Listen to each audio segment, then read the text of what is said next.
existing goods, and they had to be identified. Okay, in order to acquire property under the UCC, the Uniform Commercial Code, that property does have to be identified and in existence. So with our case, we don't believe that that's the appropriate definition to apply to the term acquired. But even if you were to apply that term or that definition to the word acquired, you still have this Reliance Safe Harbor. And a purchase is made whenever you pay money. And my understanding is that everybody in the audience paid for these vehicles by the deadline. And you go down the line for 2, the original use commences with the taxpayer. 3, acquired for use or leased by the taxpayer and not for resale. And 4, used in the United States. Those are all easy requirements to satisfy. And so based on all of this information that we've had, this is another strong argument that we have. So it sounds like there's really 2 reasons. We talked about the definition earlier. We're now talking about the safe harbor reliance. So is that all it? Now you can kind of pass through these audits with flying colors and maintain your credit? Yes, that's correct. Either of these arguments will suffice, but we also have a third reason for why the purchases qualify for the tax credits. Under the doctrine of abuse of discretion, the government isn't allowed to provide incentives to people and encourage them to take advantage of certain deductions or credits, or encourage them to take certain actions, and then turn around and say, sorry, we weren't really serious. Now that you've taken advantage of this and listened to us, we're going to turn back on our word. That's what the abuse of discretion doctrine addresses. It's mainly a policy argument where we want the government to do what's right. We don't want for the government to be allowed to turn back on its word, because that won't encourage people to believe in our government. What you see on the screen here is, on the left side, a letter that was available and accessible to everyone in the audience prior to the deadline to acquire the vehicle. And here you see, as I zoom in, it's on the IRS letterhead, and it's actually signed by an IRS agent. Here, there's several cases I found where the taxpayer wins, but in none of those cases that I've reviewed have I found a case like this one, where there's such a strong argument that the taxpayers would be likely to rely on the IRS. Down here at the bottom, you see that an IRS agent actually signed this document saying that you qualify for X dollars of credit.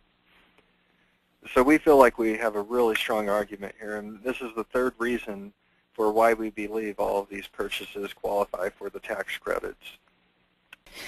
Yeah, I really like the word abuse in that statement, and in that defense, because that's really what's happening here. It's unfair to the taxpayer to rely on a rule as it's interpreted at the time, only to have the interpretation of the rule change. And that's what's key here. The rule itself hasn't changed, but rather the IRS interpretation of the rule has changed to fit their side. They're trying to get more tax dollars, and they've in turn changed their interpretation of that to fit their own agenda. So I can see that there's a real problem here. And from what we know from other instances of tax credit audits, we can only assume, based on the sample size that we've seen of 1,000 first-round audits, that there are more audits to come. And even though the discussion we've had is great, and the defense that you've put together is great, Derek, it doesn't prevent someone from getting audited, and it's only through being very well prepared that the taxpayer can prevail. And so I'd love for you to talk about what happens if you find yourself in this situation. What happens if you get that dreaded notice, or even before you get the notice? What types of preparation should taxpayers be taking who purchased these vehicles and took the credit on their tax returns? If paying the tax is something that you are thinking about if you would receive the notice, please don't do that. And the main reason I'm saying this is because you have limited your options by paying the tax. No longer are you going to be able to go to tax court and challenge the tax. Instead, you have to go to the Court of Claims or the District Court. So they're different types of courts, and they are not as user-friendly when it comes to getting your money back as it is to keeping your money away from the IRS. What's going to happen with this case is it's going to go to tax court. We're going to consolidate the claims of everybody.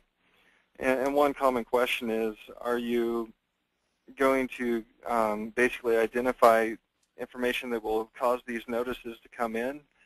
The answer to that question is absolutely not. We get powers of attorney, but we don't actually exercise those until if and when those notices are received by the taxpayers. Speaking of questions, Derek, I know we're getting a lot of questions in from the audience. If those of you joining us today have questions that you'd like us to answer, we encourage you to put them in using your GoToWebinar control panel. One of the questions that comes up a lot is, what's the solution to all this? And I know you mentioned grouping people together so that we can combine cases and go to tax court. Can you tell us about what kind of solution your firm is offering, given that you have done all the research necessary to defend people who claim this credit?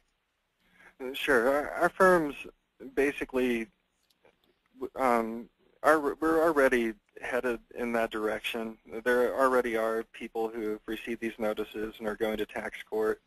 And that question, what's the solution, it leads to another really common question. A large percentage of you out there in the crowd hadn't been audited yet.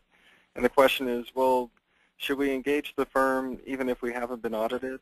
And our response is yes, because it's still of extreme value to you for us to take this case to the next level. We're assuming that most likely many of you will be getting audited in the near future. And what happens is if we go towards tax court and we get a favorable ruling, of course, that's going to set precedent for all of you. And then there's basically peace of mind, and we're, in many respects, just trying to help you protect your investment. So that's the solution that we're offering. When it comes to the fee, this was an issue at the beginning. At first, when you all were receiving this email, it was a fee of $250, and then we were saying, all right, if this goes to tax court, it's going to be another nominal fee. We changed that, and the sample letter for some time was not accurately reflecting that it's just a one-time fee of $385. It's really such an affordable price. I mean, I know my hourly rate is higher than that just for 1 hour of work, and when you consider the amount of hours it takes to take a case all the way through tax court, it's literally hundreds of hours, and I just can't believe how affordable that is. I know you mentioned that the fee has already gone up a little bit as you're getting further into this. You're starting to recognize the costs of taking this through court, and I can only imagine that by waiting, the fee could in fact go up even more as you approach and incur more expenses. Would you say that's true also, Derek? Yeah, the deadline is under discussion. And in large part, that's because we set this fee at such a low price to initially get everybody to sign up. It's an easier process for us also if people sign up when they're not being audited. If you sign up after being audited, then we have to get more information from you. And so we're going to have our assistants and law clerks and staff contacting you saying, all right, we need for you to look for a letter that looks like this or that looks like that. And so whenever we get engaged by a customer, what happens is we automatically get all the notices. So a much easier process. And the amount of time that's been put into this project is substantial. It really has been hundreds of hours on our part, and we're not even to tax court yet. So at your hourly rate, Dominique,